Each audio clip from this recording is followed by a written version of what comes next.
Hello, আসসালামু আলাইকুম। আজকে আমরা পড়ব long case of bronchial asthma, যেটা আমাদের ফাইনাল প্রফেশনাল এক্সামের জন্য ভেরি ভেরি ভেরি ইম্পর্টেন্ট। আমরা এই পিডিএফটা নিয়েছি শ্যামল স্যারের লং কেস ইন মেডিসিন বই থেকে। তোমরা যদি কেউ চাও, পিডিএফটা আমি প্রোভাইড করতে পারবো, কোনো সমস্যা নেই। যদি ইন্টারেস্ট হও তাহলে কমেন্ট করবো, আমি পিডিএফটা দিয়ে দিব। আসলে আমার এই লেকচারগুলো সম্পূর্ণ ফাইনাল প্রফ ওরিয়েন্টেড, তো আমরা অত ডিটেলসে যাব না। আমরা জাস্ট লং কেস কিভাবে লিখতে হয়, কিভাবে আমাদের ক্রস কোয়েশ্চেনের আনসার গুলো দিতে হবে, আমরা জাস্ট সেই ধারণাটুকু নেওয়ার চেষ্টা করব। তো আজকে আমরা যেটা পড়বো সেটা হচ্ছে ব্রঙ্কিয়াল অ্যাজমা, যেটা অনেক ইম্পর্টেন্ট। তো শুরু করা যাক। ফার্স্টে আমরা অ্যাজ ইউজুয়াল হিস্ট্রি যেভাবে লিখি, পার্টিকুলার্স অফ দ্য পেশেন্ট, যেটা আমাদের অনেক most important. Name is sex, marital status, occupation, religion, address, date of admission and date of examination. এগুলোর প্রত্যেকটার কিন্তু আলাদা আলাদা আমাদের ইম্পর্টেন্স আছে। এই ইম্পর্টেন্স গুলো নিয়ে আমরা আলোচনা করতে পারি, কিন্তু আমাদের ভিডিও অনেক লং হয়ে যাবে বিধায়, অথবা আমরা তো এক্সাম ওরিয়েন্টেড লেকচার নিচ্ছি, তো এই কারণে আমি আর এগুলো ডিটেলসে গেলাম না। বাট প্রত্যেকটার ইম্পর্টেন্স আমাদের জানা উচিত। তো ব্রঙ্কিয়াল অ্যাজমা নিয়ে একটা পেশেন্ট আসছে, সেই পেশেন্টের কি কমপ্লেন নিয়ে আমাদের হসপিটালে আসছে। এই জন্য তার থাকতে পারে respiratory distress, calf with sputum. আপাতত 7 days দেয়া আছে, সমস্যা নেই। আমরা তাহলে ফার্স্টে particulars of patient, presenting complaint অথবা চিফ কমপ্লেন্ট, দুইটাই আমরা ইউজ করতে পারি। সেখানে আসলে আমরা উল্লেখ করব পেশেন্টের মুখের কথাটা, যেটা নিয়ে পেশেন্ট আর কি আমাদের হসপিটালে ভর্তি হয়েছে। যাই হোক, এটুকু শেষ। এরপরে আমরা আসি হিস্ট্রি অফ প্রেজেন্ট ইলনেস। এখানে আমরা অ্যাজ ইউজুয়াল লিখবো according to the statement of the patient, he was reasonably well 7 days back, then he gradually developed intermittent breathlessness. Initially it was mild to moderate, মানে এই যে আমরা যে ব্রেথলেসনেসটা বললাম, এটাকে আমরা এখন আলাদা করব। মানে এটা আমরা কেমন ব্রেথলেসনেস, কখন আসে, কিভাবে এটা রিলিভ হয়, কি করলে এটা বাড়ে, এটা আমরা দেখব। ফার্স্টে আমরা দেখি initially it was mild to moderate, মানে এটা সিভিয়ারিটিটা কেমন। ইন নেচার হুইচ, মানে initially it was mild to moderate in nature, which subsided after taking inhaler, মানে এটা রিলিভড হয় ইনহেলার নেওয়ার জন্য। But for last 1 day it increased in severity and is not responding to inhaler. The patient's breathlessness is so severe that he could not speak full sentence. The breathlessness has no association with exertion, মানে এটার সাথে আমাদের কোনো exertion নাই, কোনো association নাই। Lying posture or no has history of sudden severe breathlessness that woke him from the sleep. তার এমন কোনো হিস্ট্রি নাই যেটার জন্য তার ঘুম ভেঙে যায়, এটাই আর কি এখানে বলছে। মানে ওই ব্রেথলেসনেসটাকেই এটা আর কি আমরা ইলাবোরেটলি সাজাইছি। তারপরে দেখো, the patient has similar types episodic attack for last 10 years. Most of them were not severe as like these, which subsided after taking inhaler or some oral medication, name of which he cannot mention.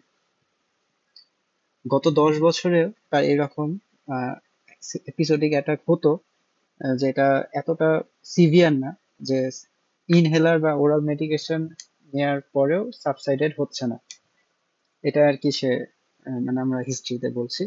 তারপরে on query patient gives history of some trigger factors for breathlessness such as tree and grass, pollen, cat and dog tender, cold air exposure, perfumes and bleaches, and food allergens. The patients also notice that his symptoms are more marked on winter and early summer seasons and also worsen at night. মানে আমরা পেশেন্টের কাছ থেকে শুনবো যে এই সিভিয়ারিটিটা কখন বাড়ে আর কখন কমে। সাধারণত ব্রঙ্কিয়াল অ্যাজমার সিভিয়ারিটি বা সিমটম গুলো বেশি নোটিসেবল হয় মাঝরাতে, বা রাত যত বেশি হবে তত সিভিয়ারিটি বাড়বে, সেটাই আমরা এখানে দেখলাম। The patient also complained of cough for some same duration. The cough was productive in nature, dry if patient mention. যদি patient বলে dry তাহলে আমরা বলবো dry. Content viscous mucoid sputum less than 1/6 cup amount in 24 hours. Whitish in color, not blood stain, no relation with posture change, but worsen at morning. This cough also aggravated in exposure to above-mentioned trigger factors. The patient also complained to episodic running nose, sneezing, localized transient skin, swelling, exposure to above-mentioned allergen. But the patient has no history of chest pain. মানে আমরা এগুলা other differential diagnosis exclude করার জন্য আমরা এখানে বলছি যে no history of chest pain and fever. Patient has no history of leg swelling, but for the last few months, the frequency of this type of attack was increasing, but most of the attack was relieved at home after medication. This attack is so severe that he has to admit in the hospital under. তো এইভাবে আর কি আমরা history of present ইলনেসটা সাজানোর চেষ্টা করব।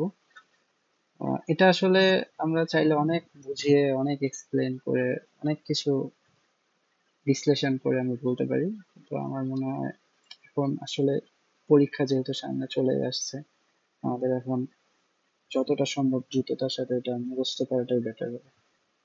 যাই হোক, পরে আসি আমরা হিস্ট্রি অফ পাস্ট ইলনেস। দেখবো আমরা তার কোনো ডায়াবেটিস, মেলাইটাস, হাইপারটেনশন বা টিবি আছে কিনা। Patient has previous history of attack of breathlessness for several occasions for which he has to admit in this hospital. Personal history দেখবো occasional non-smoker, non-alcoholic. Family history দেখবো one of sister is suffering from bronchial asthma. কারণ family থাকলে এটা হয় সাধারণত। Socio-economic condition দেখবো he came from low socio-economic condition and lived in crowding house. Housing, sanitation এগুলো আসলে অতটা ইম্পর্টেন্ট না। তারপর দেখবো আমরা immunization history, the patient is immunized according to the EPI schedule. Drug history দেখবো patient is taking 2 types of inhaler and some oral medication name which he can not mention. এটা অনেক ইম্পর্টেন্ট, এটা আমরা বলে দিব, না হলে আমাদের ড্রাগস এর নাম বলতে হবে, যেমন সালবিউটামল, সালমেট্রো, ফ্লুটিকাসন, এগুলো মানে এক্সট্রা আমাদের জন্য একটা ঝামেলা হয়ে যাবে। এই জন্য আমরা বলবো which he can not mention. General examination, এই যে এখন থেকে আমাদের এক্সামিনেশন পার্ট শুরু। ফার্স্টে দেখবো আমরা অ্যাপিয়ারেন্স, এই যে এই 25টা বা 20টা যে নাম আছে এগুলো আমাদের জন্য খুব ইম্পর্টেন্ট, এগুলো পুরো মুখস্থ আমাদের শিখা লাগবে, এগুলো কিন্তু বলতে হবে। যাই হোক, আমরা দেখবো appearance, ill looking, body build দেখবো average, nutritional status below average, decubitus on choice, cooperation, well cooperative, anaemia absent, jaundice absent, cyanosis, clubbing, koilonychia, leukonychia, oedema, এগুলো সব অ্যাবসেন্ট। চাইলে আমরা সাইনোসিস নিয়ে প্রেজেন্টও বলতে পারি। তারপরে আসি ডিহাইড্রেশন, মডারেট। ডিহাইড্রেশন মডারেট থাকবে স্কিন পেল, thin and wrinkled, body hair distribution normal, bony tenderness absent, lymph node, no lymphadenopathy, thyroid gland, no palpable neck vein not engorged, pulse দেখবো 110 beats per minute, low volume, regular, blood pressure দেখবো normal, respiratory rate, normal, temperature going high, এগুলা অতটা দরকার নেই। যাই হোক, এখন আমরা এক্সামিনেশনে আসি। এক্সামিনেশনে আমরা কি কি দেখবো? ফার্স্টে আমরা দেখবো যে এটা যেহেতু একটা রেসপিরেটরি ডিজিজ, এই জন্য আমরা রেসপিরেটরি সিস্টেমে বেশি মনোযোগ দিব। রেসপিরেটরি সিস্টেমে আমরা কি কি করবো? Inspection, palpation, percussion, auscultation. Respiratory সিস্টেমে ইন্সপেকশন আমরা কি দেখবো? ফার্স্টে আমরা দেখবো চেস্টের সাইজ অ্যান্ড শেপ, দেখবো নর্মাল। তারপর দেখবো এভিডেন্স অফ রেসপিরেটরি কোনো ডিস্ট্রেস আছে কিনা, যেমন intercostal fullness or recession or ingroin আছে কিনা দেখবো।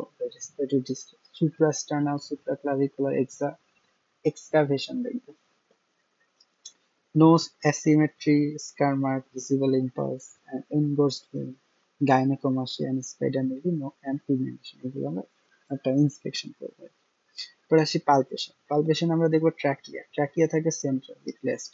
তারপর দেখবো apex beat, left fifth intercostal space 9 centimetre from mid line, normal character. Vocal fremitus দেখবো নর্মাল। এরপর আসি আমরা পারকাশন। পারকাশনে আমরা কি পাবো? রেজোনেন্স পাবো। Upper border of the liver dullness is in fifth intercostal. Auscultation করবো আমরা। অস্কালটেশনে ব্রেথ সাউন্ড পাবো ভেসিকুলার উইথ প্রলং এক্সপ্রেশন, এটা হচ্ছে একটা আমাদের ইম্পর্টেন্ট, এটার মাধ্যমে আমরা ডায়াগনোসিস করে ফেলতে পারি এটা bronchial asthma. added sound, expiratory bronchi থাকবে, and wheeze present all over the lung field. Vocal resonance normal.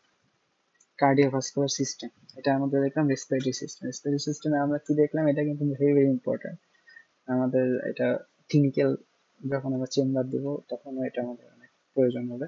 Inspection দেখলাম, পালপেশন দেখলাম, পালপেশনে কি কি দেখলাম, ট্র্যাকিয়া দেখলাম, অ্যাপেক্স ফিট দেখলাম, ভোকাল ফ্রেমিটাস দেখলাম নর্মাল, পারকাশন করলাম, রেজোনেন্স পাইলাম, অসকালটেশনে আমরা কি পেলাম, ডেপ সাউন্ড পেলাম ভেসিকুলার উইথ প্রোলং এক্সপিরেশন, আর এডেড সাউন্ড পেলাম expiratory rhonchi and wheeze present all over the lung.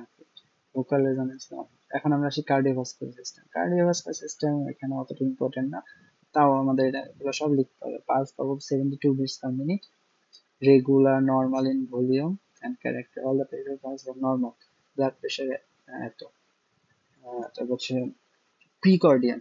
প্রিকর্ডিয়ামে inspection দেখবো normal, palpation, apex between fifth intercostal space, এটাকে মিডলে, auscultation, heart sound 1 and heart sound 2 audible in all auscultatory area, no adhesion.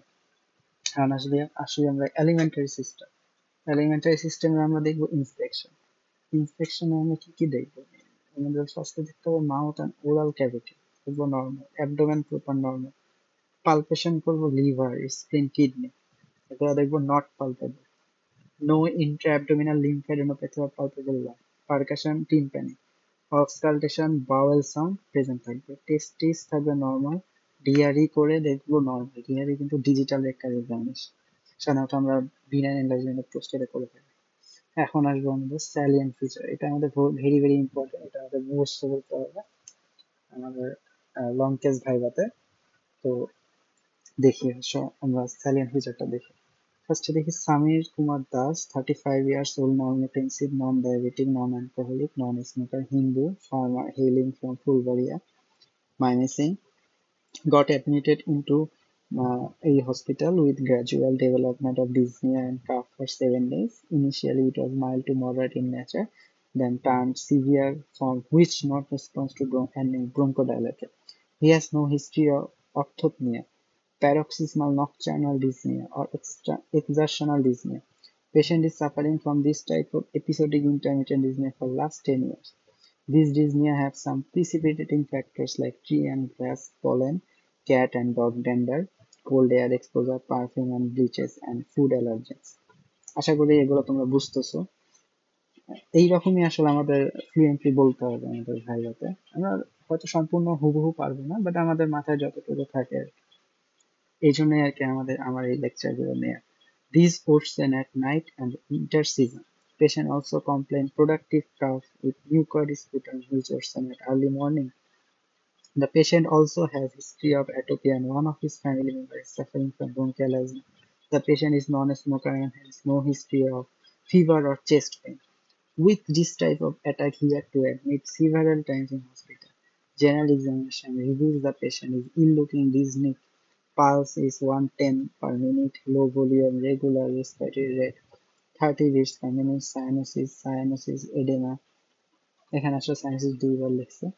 Edema, flapping, femoral absent, and eye is not congested. Neck vein not engorged. Respiratory system examination reveals evidence of respiratory distress like intercostal recession or indrawing. এটা যে কোনো একটা বললেই হবে।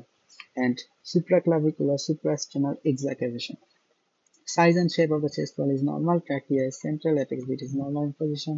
Percussion reveal upper border of the liver dullness is in fifth intercostal space with normal percussion note all over the chest. Auscultation reveals vesicular breath sound with prolonged expiration with expiratory bronchi and wheeze all over the chest. No crepitation is present. তাহলে আমরা provisional diagnosis কি বলতে পারি, এগুলো সব দেখে acute severe asthma. And differential diagnosis বলতে পারি অ্যাকিউট এক্সারসাইজেশন অফ সিওপিডি। এখন আমরা কিছু ইনভেস্টিগেশন করতে দিতে পারি। ইনভেস্টিগেশনের জন্য আমরা pulmonary function test, pulmonary function test আমরা দিতে পারি certain if 20% diurnal PF variation on more than 3 days per week in a week of peak flow diary measure, FEV1 দিতে পারি, এটাও যদি more than 15% ডিক্রিজ করে after 6 minutes of exercise, অথবা FEV1 more than 15% increase after 2 week trial of oral steroid. এবার bronchodilator reversibility testing দিতে পারি FEV1 যদি more than 15% increase after short acting beta agonist therapy. ব্লাডে কিছু আমরা টেস্ট দেখতে পারি, যেমন সিবিসি করে যদি আমরা টোটাল ইসিনোফিল কাউন্ট ইনক্রিজ পাবো। সেরাম total immunoglobulin is typically elevated in atopic asthma. Skin prick tests are simple and provide a rapid assessment of atopy. Methacholine or histamine challenge measures bronchial hyperresponsiveness. Sputum analysis, sputum আমরা eosinophilia পাবো। Chest X-ray normal, ECG normal. Treatment হচ্ছে high flow oxygen inhalation, nebulization start and or 4 to 6 hours. Salbutamol solution 1 ml plus 1 millipratropium solution plus 2 ml normal saline. Injection দেবো আমরা hydrocortisone, salbutamol inhaler, declomethasone inhaler, montelukast দেবো আমরা glucotrien antagonist. What is a provisional damage? এই ছিল আমাদের history. Treatment পর্যন্ত আমরা যদি এগুলো লিখতে পারি তাহলে আমাদের লং কেস মোটামুটি শেষ। এখন আমাদের কিছু ভাইভা রিলেটেড কোয়েশ্চেন আছে, যেমন what is the difference between asthma and COPD? Asthma হয় এজ অ্যান্ড ইয়াং, সিওপিডি হয় আফটার 40 ইয়ার্স। ফ্যামিলি হিস্ট্রি থাকে অ্যাজমাতে, এখানে ফ্যামিলি হিস্ট্রি থাকে না। cough usually non-productive or mucoid, cough productive. আবার অ্যাজমাতে কিছু ডাইআর্নাল ভ্যারিয়েশন থাকে, এটাতে থাকে না। এগুলাই অতটা ইম্পর্টেন্ট, এই নিচেগুলো অত ইম্পর্টেন্ট না। ক্রিপিটেটিং অ্যাকসেন্ট থাকে, এটা প্রেজেন্ট। তো আমাদের কিছু ভাইভা কোয়েশ্চেন আছে, এগুলো আসলে তোমরা যদি পিডিএফটা নাও তাহলে বুঝতে পারবে এগুলা কতটা ইম্পর্টেন্ট, and এগুলা হয়তো জিজ্ঞেস তোমায় করতেও পারে। ওকে, ঠিক আছে, thank you so much for watching the long case of bronchial asthma.